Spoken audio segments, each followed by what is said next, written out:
किसी ने मौत को क्या खूब लिखा है कि जिंदगी में मेरे पास कोई 2 मिनट ना बैठा, लेकिन आज सब मेरे पास बैठे जा रहे थे। कोई तोहफा ना मिला मुझे आज तक, और आज फूल ही फूल दिए जा रहे थे। तरस गया आज किसी के दिए एक कपड़े को,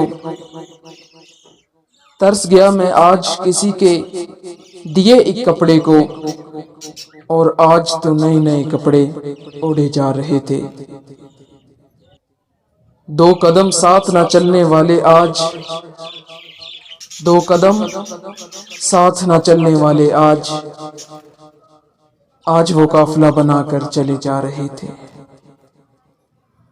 आज पता चला मौत कितनी हंसी होती है, आज पता चला मौत कितनी हंसी होती है। हम तो यूं ही जिए जा रहे थे।